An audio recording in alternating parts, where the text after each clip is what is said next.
주간 지역에서 가장 주목받은 뉴스와 여론을 소개해드리는 이슈 브리핑 시간입니다. 최근 서울 연희동에 이어 구미와 대구의 도로에서도 땅 꺼짐 현상이 나타나 화물차의 압박퀴가 빠지는 등 피해가 발생했습니다. 국토안전관리원의 자료를 보면 2019년부터 지난해까지 대구는 12건, 경북은 51건 등 모두 63건의 땅 꺼짐 현상이 있었는데요.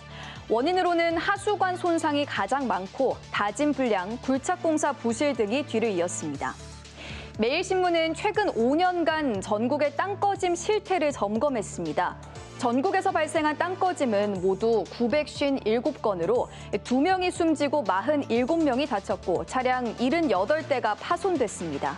또 자치단체의 집안탐사 안전점검 요청이 증가하고 있지만 국토안전관리원이 보유한 전문 장비가 8대에 불과해 대응이 어렵다는 황희 더불어민주당 의원의 지적을 실었습니다. 황 의원은 인력과 장비 확충을 위한 예산을 확보하고 지속적인 집안 조사 등 대책 마련이 시급하다고 강조했습니다. 한국일보는 땅 꺼짐의 가장 큰 원인인 노후화된 상하수관 문제를 취재했습니다. 환경부 조사 결과 2022년 기준 전국 상하수관 40만 9천여 킬로미터 중 노후화 구간은 40%에 달했는데요. 서울시의 경우 싱크홀 우려 구간의 절반에 대한 조사를 마쳤다는 소식을 전했고요. 이와 함께 지하철역 주변 등 위험 지역은 배수공법이 아닌 방수공법으로 토목공사 방식을 개선하는 등 근본적인 원인 해결에 나서야 한다는 전문가의 지적을 소개했습니다. 경향신문은 현행 집안치마 진단법의 문제점과 대책을 보도했습니다. 서울시가 지표 투과 레이더 장비로 도로 점검을 정기적으로 하지만 이 장비는 지표면의 3에서 4m 아래까지만 감지할 수 있어 지하 7에서 8m에서도 발생할 수 있는 땅 꺼짐을 확인하기에는 한계가 있다고 지적했습니다. 또 우리나라가 인프라 조사에 쓰는 예산을 낭비로 보는 경향이 있다며 땅 꺼짐은 한 번 발생하면 손해가 크기 때문에 관련 장비를 보강해야 한다고 경고했습니다. 땅 꺼짐 사고가 발생할 때마다 땜질식 처방만 반복되고 있죠. 이번에는 근본적인 대책을 마련할 수 있을지 지켜봐야겠습니다. 강도다리와 광어 30만 마리를 기르는 양식장. 작업자가 수조 안에서 폐사한 물고기를 뜰채로 건져냅니다. 피해가 발생한 지난 일주일간 건져낸 물고기는 2만 마리가 넘습니다.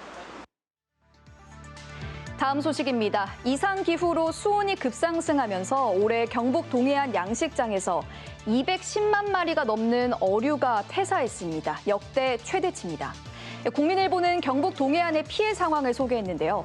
지난 3일 경상북도는 양식장 어류 폐사 피해액이 18억 원으로 추정된다고 밝혔습니다.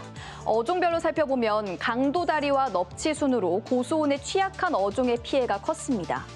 지역별로는 포항에서만 199만 마리가 폐사해 가장 피해가 컸고 울진과 경주 그리고 영덕이 뒤를 이었습니다. 경향신문은 일본산에 밀리고 폭염에 치이는 양식 어가의 고충을 취재했습니다.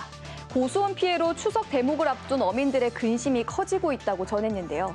특히 국내 양식 어가의 빈자리를 일본산 수산물이 메우고 있다고 지적했습니다. 올 상반기 일본산 수산물 수입은 후쿠시마 오염수 방류 직전보다 13.2% 증가했고 상반기 기준으로 2017년 이후 최고치로 나타났습니다. 이렇게 수산물 수입이 증가한 원인은 엔저 효과로 가격이 저렴했기 때문으로 분석됐습니다.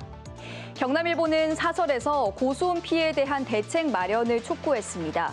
양식장 고수온 피해는 올해가 처음이 아니며 기후변화에 의한 자연재해라고 받아들이기엔 그 피해 규모가 너무 크고 피해가 해마다 발생한다고 지적했습니다. 또 바다 고수온은 피할 수 없는 상황이 됐다며 고수온에 강한 어패류를 발굴하고 기후변화에 대처하는 양식 기술을 개발하는 등 근본적인 대책이 필요하다고 강조했습니다. 일상화된 동해안 고수온에 대응하고 어민들을 보호하기 위한 전략 마련에 정부가 조금 더 속도를 내야 할 것 같습니다. 지금까지 이슈 브리핑이었습니다.